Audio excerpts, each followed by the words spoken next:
I would like to introduce now my fantastic panel, ladies and gentlemen. We have, first of all here, Álvaro Rodríguez, UN Resident Coordinator here in Turkey. Join me in welcoming him. And next we have Chris Hegadorn, former Secretary of the UN Committee on World Food Security, CFS for short. Welcome to you, Chris. And next we have a very special guest who I love interviewing on TRT World. And this is the first time I see him in person as well. Mukesh Kapila, Professor of Global Health and Humanitarian Affairs from the University of Manchester. Welcome to you. Fantastic. Well, we have a lot to discuss, ladies and gentlemen, but before we do that, we have a very special message from a guest who has sent a video to show his support for our session and our conference. Ladies and gentlemen, Dr. Tedros Ghebreyesus, Director General of the World Health Organization, welcome.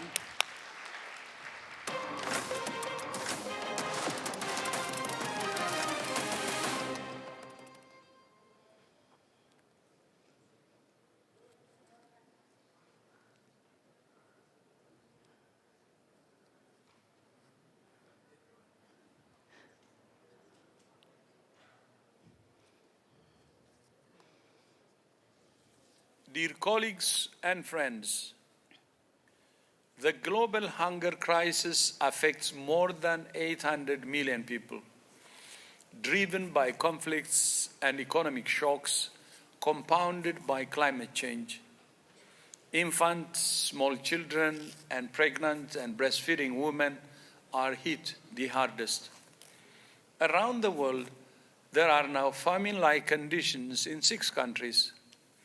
The Greater Horn of Africa, one of the worst-hit regions, is facing its worst drought in decades. WHO and our partners are on the ground providing basic health services, treating severe malnutrition, and helping countries prevent and respond to outbreaks. Over the long term, we need a profound change in food systems. We need to end unsustainable production and consumption practices that lead to environmental degradation and increase the likelihood of unsafe and unhealthy food, antimicrobial resistance, and zoonotic disease. I am pleased that Egypt, as COP27 president, with WHO and other partners, launched the initiative on climate action and nutrition.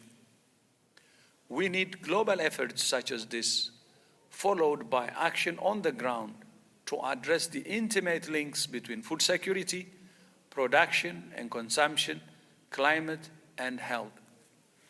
Building sustainable food systems and addressing the climate crisis are twin priorities for ending hunger and building a healthier, safer, fairer future for all people. I thank you.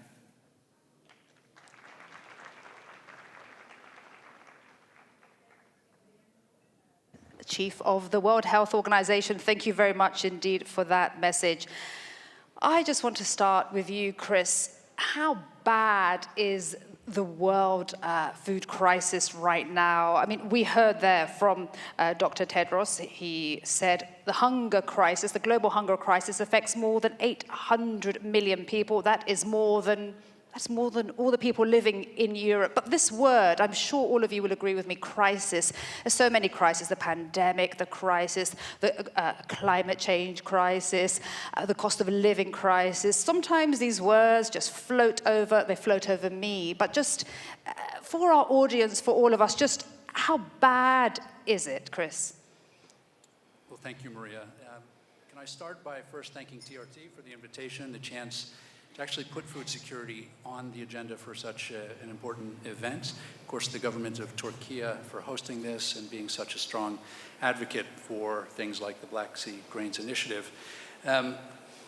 Socrates once said, nobody is qualified to become a statesman who is entirely ignorant of the problem of wheat. And that was over 2,000 years ago. These issues are here with us. They're here in our face. And if you look at the latest statistics from the UN, the SOFI report is put out every year. It's the status of food security and nutrition. in the world. It's put together by 5 UN agencies. It is saying there are, and this is last year, data, that there are 823 million people who are food insecure. That means they can't access healthy, nutritious food daily. FAO just put out a report a week ago saying that there are 45 countries in urgent need of food assistance, 33 of them in Africa. So food insecure means what exactly? It means not having the access to affordable, healthy food when you need it, where you need it. So it's an issue that when you ask how bad it is, it's not just a question of people not getting enough food, it's people having the wrong kinds of food.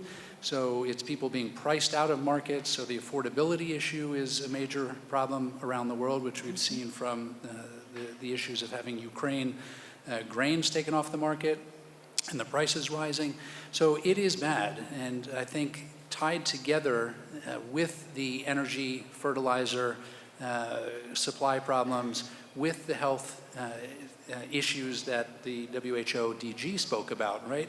This is now about fixing our food systems, not just food security. This is a complex matrix. And that's the word that Dr. Tedros used. He says we need to make it a priority to fix the food systems, not food security. What's the difference? Food systems, food security? There's a very clear definition of food security that the UN agencies have produced, but a food system, and this is something that's coming into common parlance in the last year. We had a UN Food Systems Summit in September 2021. It shows in a systemic fashion that food is about not just producing calories, it is about the impact of food on health. It is about the impact on water resources. It's the question of gender. It's the question of education. Food can touch at least 10 of the 17 SDGs in one way or another. So it is now, finally, people are starting to talk about the holistic approach to fixing the food system.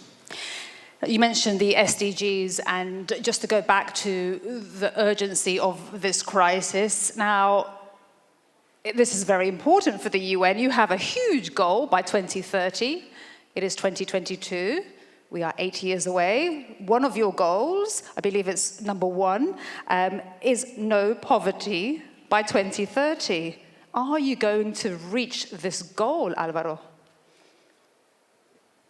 Well, my personal opinion is that very sadly, we will not if we don't ramp up massively during this last 8 years of this SDG time phase, which runs from 2016 to 2030. As colleagues would know, the SDGs are 17 goals and 169 targets that present probably the most ambitious framework for human development the world has ever seen. But the challenge is that they were launched.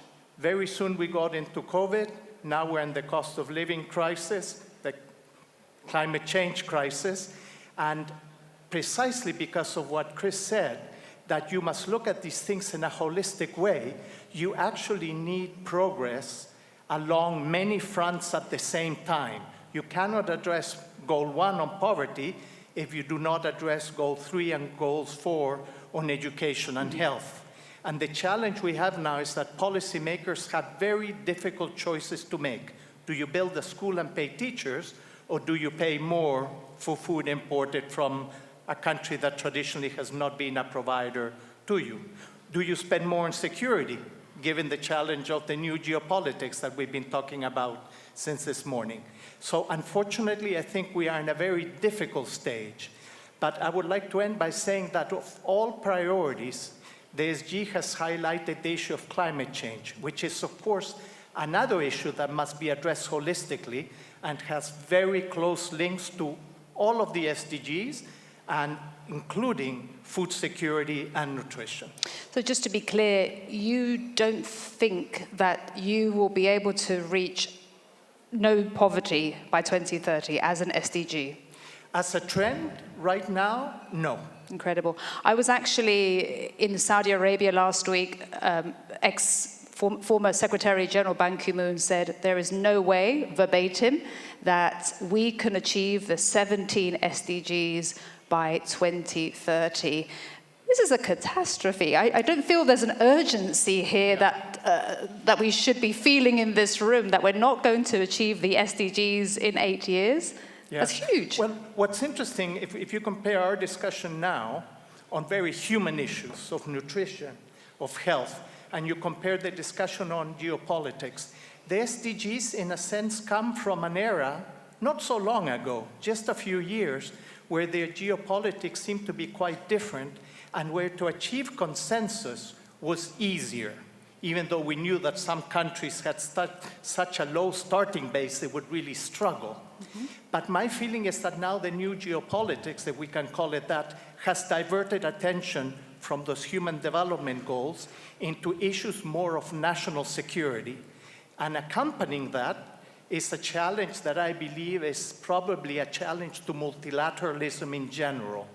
The new push towards nationalism, maybe regional groupings, and looking after yourselves. So maybe less of a commitment to the global agenda that we probably had over the last 30 years. This is concerning, what you're saying there, Alvaro. Mukesh Kapila, you're sitting there listening quietly, but I know you've got fantastic things to say. You wrote an article where you said, I mean, we'll be speaking about solutions, but governments need to make this a priority. And just wrapping up this theme of the urgency that we're not going to achieve zero hunger by 2030. Do you think they can prioritize this? That they can really put food as a crisis as a priority, given all the other crises that there are? I think without food, you can say goodbye to solution to any other crisis. I mean, you only have to be hungry for half a day yourself to realize that for yourself. So it's not a question of whether governments will do that. They will have no option but to do that. A hungry population and a population that is increasingly dependent on the food produced by strangers who have turned food as a weapon of war, as we are now seeing everywhere. That is the world we live in. So food is a security issue. And therefore, every government, every society will have to look upon food as a strategic tool. Therefore, what that means is that we have to learn the lessons from COVID, for example, that taught us that you can't rely on a foreign country to produce your essential medical equipment and your paracetamol. And you know what happened on that. Similarly, I think governments have to really have national food security plans. Do they? Well, they do in theory, according to the FAO. Many countries have so-called food and agriculture organization. They've got plans. But the thing with UN plans is that they look great on paper, but in practical terms, people forget about them. One of the problems is that there has to be a transition and change in society. You can't, for example, rely on we're now in the second phase of globalization. And what that means is that food security plans or national food aid or food strategies that are based on certain presumptions that gave us the SDGs, they're not the basis on which to continue on into the future. So it's quite a radical rethinking of our approaches to the food sector as a whole. And you live in the UK, correct? I live in Switzerland, but UK as well. Yeah. Okay, but University of... Globalization. Globalization. So I was just reading as I was preparing for this session about one of my countries, the UK, and I saw a headline, there's a shortage of eggs in the UK. And I just thought, goodness, this isn't food security. This isn't something that automatically I assume is Yemen, Somalia.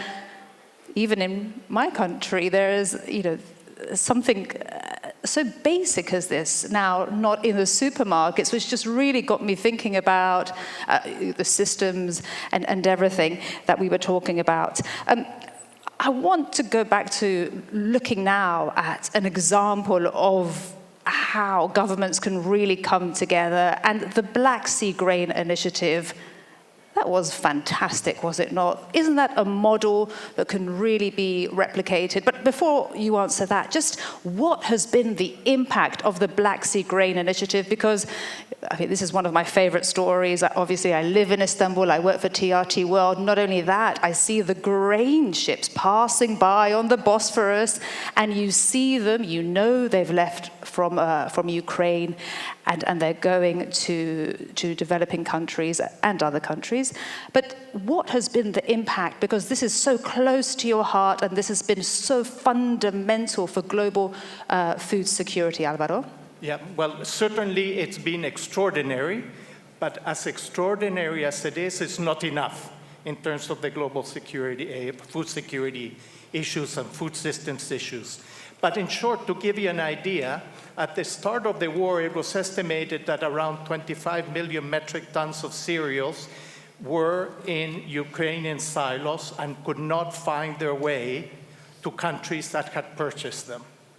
Half of that, in fact, over half, over 30 million tons have already left, and there are around 70 ships waiting in the Sea of Marmara to go through the humanitarian corridor to the Odessa ports to transport another 2 to 2.5 million metric tons. So this has allowed at least three things to happen. First, of course, prices went down as supply increased, as you would expect, since this is a tradable commodity. Secondly, many hoarders that were expecting the price of food to go even further up had to release what they were hoarding. And we know this specifically happened in the Horn of Africa. Again, not enough to stem famine there, but that has enabled that grain to go into the market. And a statistic that we often use, that is probably changing over time, is that the prices of food went down anywhere, or cereals mainly, went down mainly by 8 to 10%. So the impact has been huge. But the Grain Initiative, which incidentally we owe so much to the government of Turkey for the mediation role, the balancing role that it has played since the start of the war, as mentioned this morning, has the potential also to deal with fertilizers that would go through Ukraine, and in fact fertilizers and food that would come out of Russia. Russia has more cereals than the Ukraine does, but is facing problems of insurance, reluctance of shippers going there. So we hope that if we open up the opportunities for Russian cereals and Russian fertilizer, we can also begin to protect the next season. If it doesn't, if we don't get that cereal and that fertilizer out of Russia, what happens? We don't, for issues of concern related to insurance, the lack of SWIFT to be able to make payments, maybe geopolitical considerations. But there is a light at the end of the tunnel, and that is that the first 200,000 tons of fertilizer that was Russian and was held in the Netherlands has been shipped out a few days ago. So we are hoping that that will become much more pronounced, and we will be able to get not only the fertilizer, of which Russia is a major provider, but through the good offices of Turkey, is to ship cereals that are in Russian silos specifically to poor countries and LDCs. And are you confident that we will get that fertilizer and grain out of Russia? Yes, cautiously very optimistic. And a lot depends on the government of Turkey, who's of course been such a great facilitator of this process working with the United Nations. Because we know that has been a demand there from President Putin. Chris, looking at the Black Sea Grain Initiative from a global perspective, because sometimes I think we're so close to it here, it's close to our heart, close to us physically. What has it meant for the global food crisis? And what lessons can be learned? Yeah. I mean, I share your optimism, and obviously we all owe a debt of gratitude to the government of Turkey, as well as the Secretary General of the UN and the governments, the leaders of Russia and Ukraine, for reaching that agreement in July. You have to remember that Russia and Ukraine combined, at least in 2019, basically supplied about a quarter of the world's wheat. So a shock of having the supplies of wheat sunflower, edible oils, and fertilizers just turned off, of course, sent panic and shockwaves through the financial markets that control the industry, the open market trading system that we're so dependent on.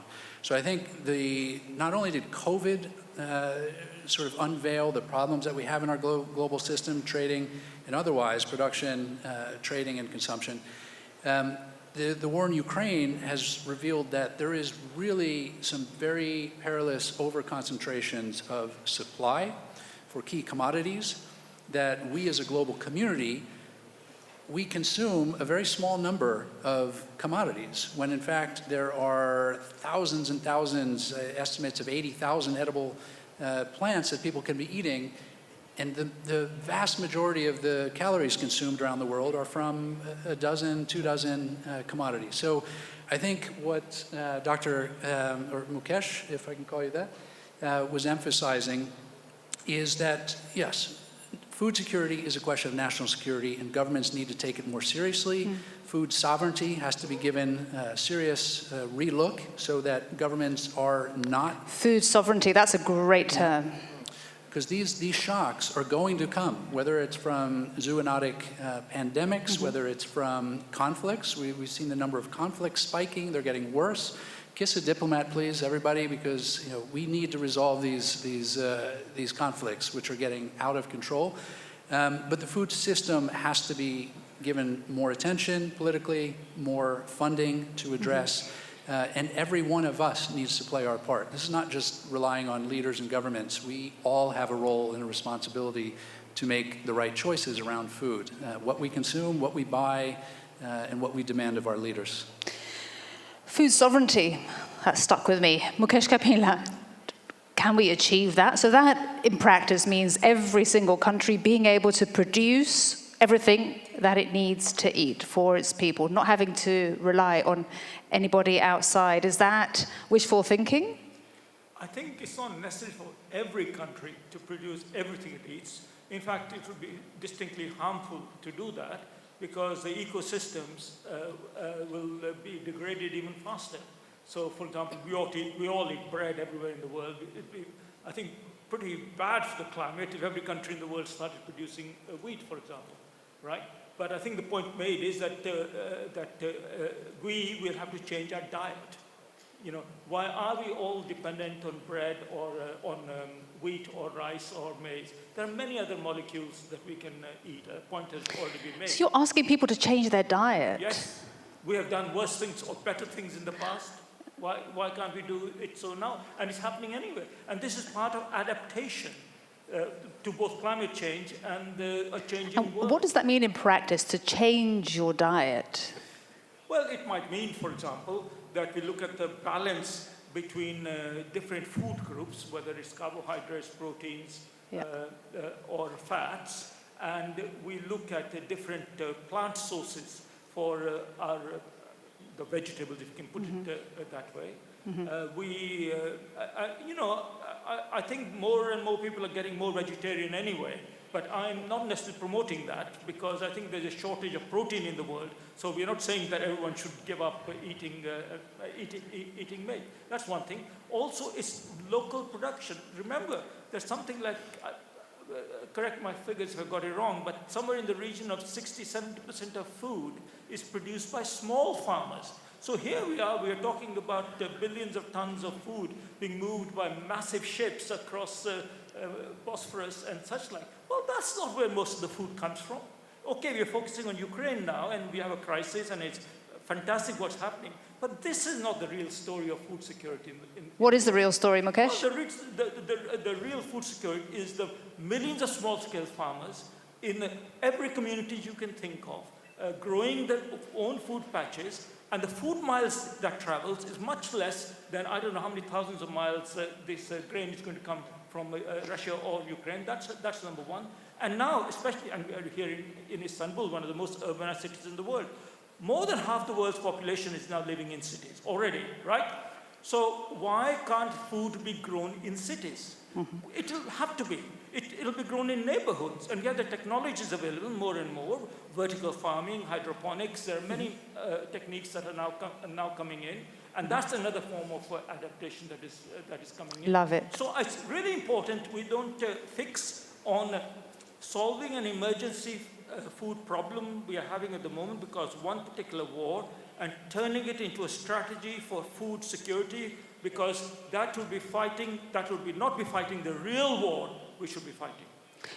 Alvaro, you want to jump in? And I know Chris is eager to. Alvaro, you've just put your mic on, go. Yes, I think that the number of things that we can do that are actually not so dramatic, and I wanted to mention a couple, and I know Chris also has written about this. I've read a statistic recently in preparing for this. I believe globally, it may have been more in one region than another, but globally, 25% of the food that is produced gets disposed of. 25%. So it's not like we, in a sense, don't have food. We have food, it's just that we are not managing it properly. And we also have the problem, of course, of obesity, ironically in a world where we're saying, well, maybe there isn't so much food. It's just that we are, again, dependent on inappropriate food, depending too much on high calories, junk food, things like that, that must also change. And then finally, I wanted to agree on the issue of smallholder agriculture and how to increase that competitiveness. Because in Africa, which we always identify as an area that is food insecure, if we did more for small-scale farmers, a lot of the problems could be solved locally. Absolutely. To the farmers, ladies and gentlemen. Yeah. To the farmers. Chris. Yeah, sort of speaking to what Alvaro mentioned and Mukesh as well, so much of the food that we grow around the world and grow in ways that is not healthy to the ecology often, that's feeding the pigs and the cows and the chickens and the goats that go to human consumption. So I think if you look at what the experts and the scientists are recommending, it's moving towards plant-based diet, less meat. You still need ruminants, you still need cattle to help with grasslands and grassland management. So nobody is saying do away with meat entirely. It's a personal choice, but it is a fact that what we're doing with our food systems is contributing to unhealthy soils, unhealthy waters, and contribution to greenhouse gases from agriculture and land use is estimated to be between 25 and 33%, according to the IPCC. So agriculture cannot be looked at absent the climate discussion. Agriculture impacts our climate. Climate is impacting our agriculture, making it harder and harder for those small farmers, especially who are struggling. So these are some of the issues. The health one is the other one. The number one killer in the world now is... Get ready for this. Chris gave me the statistic outside. Get ready for this. Diet-related illness and disease. So we're talking about heart disease. Can you just say that again? Because this is terrible. The number one killer in the world is diet-related illness and disease. So we're talking about diabetes, heart failure, cancers. So this is making... all because of the wrong foods that people eat. The diets that we're seeing people move towards, and it's, my own country, the United States, Americans get 60% of their calories from ultra-processed foods. The National Institutes of Health have clearly identified links between ultra-processed foods, obesity, and early death. They're still trying to sort out the reasons why. Look at the study. But it's clear ultra-processed foods are bad. These are the ones that don't exist in nature, high in sugar, fats, and salts. That's what the rest of the world is emulating, sadly. And also conversely, if I may add, a third of the women in the world are anemic. A third of the women in the world are anemic. Are anemic, rich and poor countries, but obviously more in the poorer countries. 20% of children are malnourished. Malnourished doesn't mean stunted alone. It also means obese children. So what that means is the focus on quantity of food is only a partial part of the story. The quality of the food is at least as important, and quite possibly it is where the biggest interventions are going to be needed. If to pick up Dr. Tedros' point that is implying in his presentation, we are to actually benefit fully from nutritional quality food that we should be eating, not just quantity. Now, we've been speaking so much about fantastic topics here and themes, but of course, money needs to come, funding needs to come. Who needs to step up to get that money to stop a global food crisis? Because I saw there was some unhappiness after a recent G7 meeting where there wasn't enough funds coming towards the World Food Programme's plan. So who needs to step up, Alvaro? And also, is there money, is there political will behind this? I think we live in a world, in fact, that is awash with money. It's just very poorly distributed. And we live in a world where inequalities have become just not only wide or extreme, they're actually obnoxious and even immoral and unethical, quite frankly. I read a little article of how one important person that we all know went to visit outer space, which is an interesting thing, and it cost $2.5 million a minute on fuel. So we live in a world where that coexists with women in Somalia not being able to eat well enough to produce milk for their babies. And I've seen that firsthand, and I know Mukesh has too. So we have, unfortunately, a context that is not so conducive. Aid is a partial solution, and I'm in the business of aid, but one can never rely totally on aid for this. There may be some exceptions of countries that have really fallen through even the most basic safety nets, such as Somalia and Yemen, where we must do that.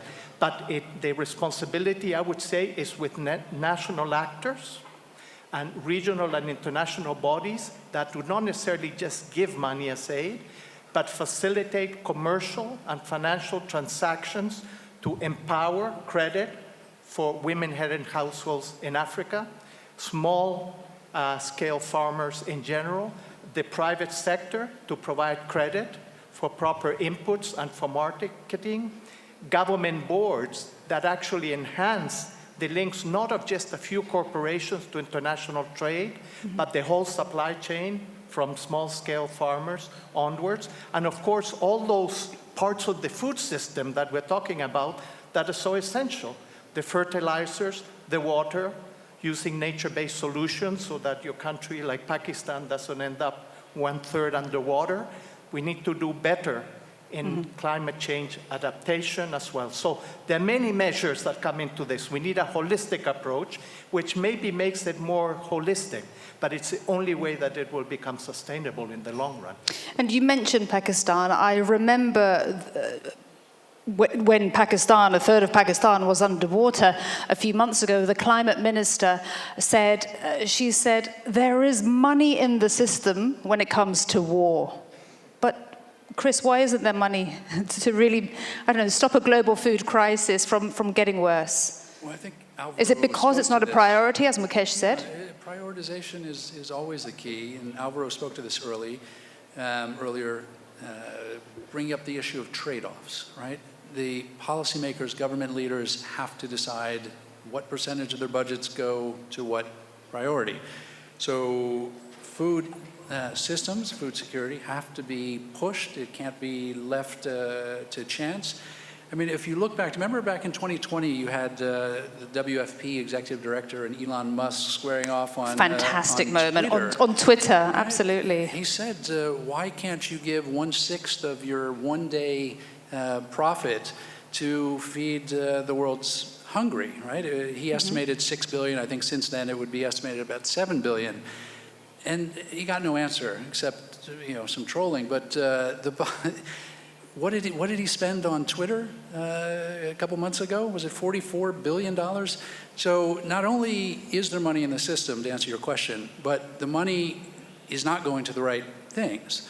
So I remember Oxfam, the wealth report, like the 10 most richest people, they got even richer during this pandemic, the wealthiest people.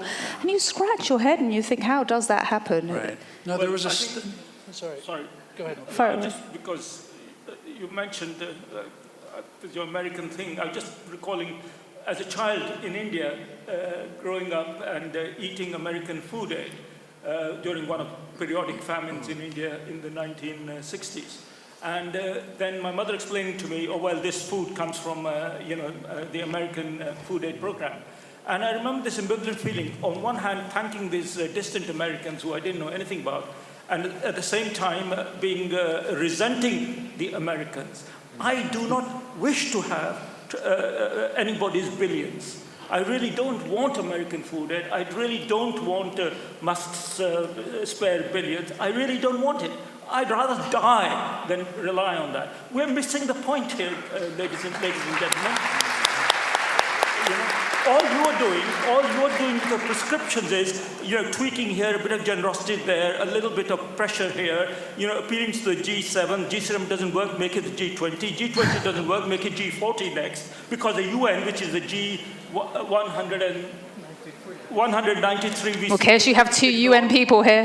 Yeah. They're going to fight back. I'm an ex-UN and I love the UN, no problem. But I think the point here I'm trying to make is that this is about going back to each society determining for itself its own destiny. It is not food aid that is needed, it is food security. And that will require all things that are mentioned, all the sensible things that are mentioned, but ultimately it needs a social change. For example, we now nobody talks about having to pay for your COVID vaccine anymore. Nobody talks about universal child vaccination in every country in the world, rich or poor. Every child gets it. Or universal primary education. Now, how about talking about universal food basket security? Absolutely. Meaning, in the same way that basic healthcare is a movement, part of the SDGs, so is universal education. Nobody talks about it anymore because we accept it all. It's the thing to do. So the idea that no one in the world needs to go hungry, at least for its basic quality nutrition, not 2,100 calories alone, but including iron and vitamins and folates and all the stuff that needs to it. Now, that's the vision that we need. Not mechanical SDG targets in 17 areas. I mean, human beings can only deal with 5 things at a time. You talk about 17 SDGs, recipe for disaster, even when they're formulated. Now, I know, as part of the design of the SDGs, I was involved in various committees at the particular time. So I think this is a social, which means political, transformation that's needed to make food not a tradable commodity all the time, traded as it will be. And not a weapon of war. Sorry? And not a weapon of war, as you've written about. No, but for moving it from a commodity that can be bought and sold, and the markets, they're not going to send the food to the poorest people because they don't have buying power. But to turning it in the way we are turning, for example, water and sanitation, everyone's entitlement. You can still have private sector in water and sanitation, but ultimately everyone realizes it's a basic human right. So we haven't mentioned human rights so far, but fundamentally it needs a complete transformation, not of food systems, but food justice. Food justice, love it. Ladies and gentlemen, we are getting near to the end of this fantastic session. Let me check my amazing red phone. We're nearly there. Alvaro has a plane to catch. How do we then get to food justice? We have roughly 2 minutes each, closing remarks now, and this will be really what I want our audience to take away from this session. How do we get to food justice? And just to be very clear, that means nobody goes to bed hungry, right? Because we're talking about, I love this term, acute hunger as well. I mean, we're lucky, we live in countries where we're here. We're not, hopefully, not seeing that, but in your field of work, you see that and you talk about that. So, Alvaro, you first of all, how do we get to food justice in a practical way? I like practical, not too many... Yes. Not too many SDGs, but how practical? Well, I will not be able to answer that, but let me say this. I think that there are a number of measures that are being proposed, including for something called the National Pathways for Food Systems, that are very important. But what I would really like to emphasize, which is less practical, but absolutely essential, is what Mukesh said now, is that we actually have a failure of imagination, I feel. As we enter the new geopolitics, I think we are failing in our imagination as to how to strengthen multilateralism, how to address issues of border security, how to address trafficking. We are used to tools that maybe work much better in a unipolar world than in a bipolar world. We need something different. But on the specific issue of food, I like very much this idea that food and the right to life, because in the end, absence of it will kill you, is not just a commodity. It may be part of international and national markets, but it's actually a right of individuals. A human right. Food is a human right. Yes, because we, with a few exceptions, like the Somalias and Yemens, and sadly a few other countries, we know that the system, the global capitalist system, or whatever we want to call it nowadays, has the funding. But it does not have the sense of priority, of prioritization, to treat every man and woman, boy and girl as equal and deserving of the same rights as a child in Sweden or a child in Ireland or a child in Canada. So I think we need more imagination in terms of how we are going to address these problems, and be braver and more risk-taking in giving up some of the tools that, frankly, as Mukesh knows, and Craig too, have not worked so well in the past. It was even mentioned by our two heads of state in the morning. Even some of the things that come from the UN. We need to change. On that note, that's a very bold statement there. Over to you, Chris. Well, I'll try to be quick.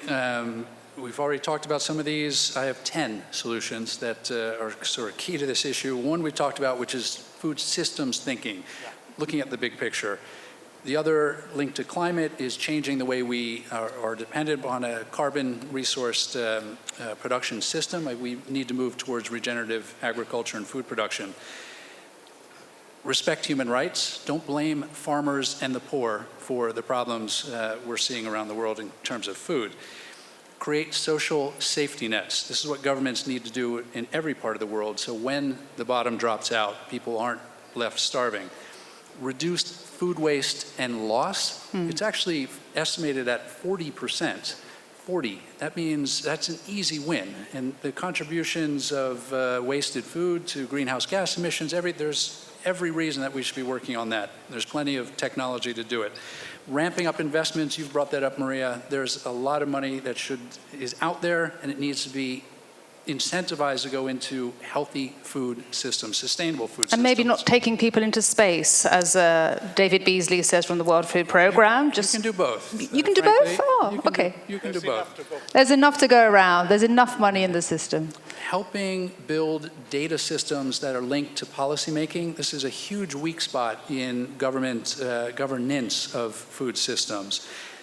The trading system, we spoke earlier about it. There are things that can be done to amend, to fix, making sure governments don't slap export controls on, making sure there's a level playing field, that subsidies for food and agriculture are addressed properly. We talked about food sovereignty. Again, it's a question of how do we strengthen resilience for all 193 UN member states. So when the shocks come, and they will come, how can they be better prepared for that? And last, I want to leave everybody in this room with the notion that you as individuals have the agency to affect change. Take it. Make sure your supermarkets carry the healthy, local, organic foods that you want. Pay a little extra. Make sure they realize that this is a value, that the true cost of food is being paid. This is a big problem with our food systems, that the damage to the air, climate, and human health, which we spoke about, is not being paid for. But it is expensive. Sorry, this is another subject. Organic food, expensive, with the cost of living crisis, inflation. This could be another entire session, but thank you so much for that, Chris. Mukesh, the final word is yours. How do we get to food justice? Your term.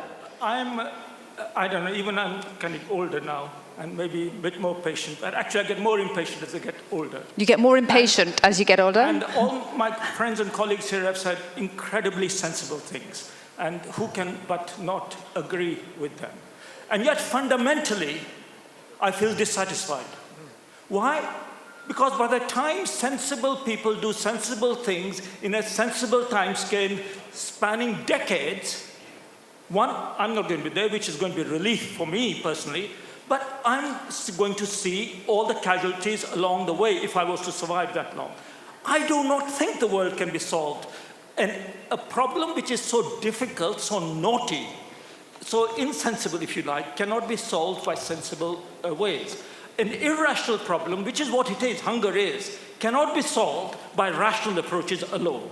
So for that, I think, especially if we talk about food justice and therefore a food movement and therefore about the agency of people, your final point, Chris, which I take on board, we have to get mad. We have to get angry to make a social movement out of this. So, to start with, those who have never felt hunger, they could start by going hungry. And then when hunger clarifies your mind, which apparently it does when you fast, people tell you that, then the answers will come. But I think this is a movement that is urgent, requires urgent action in terms of saying it's wrong for anyone to go hungry. And in the way we have seen many, many changes take place in our society on many issues, it is possible that we can shortcut long technical prescriptions, which are all very good, at a faster pace to achieve the fairness and justice that I think all of us instinctively want.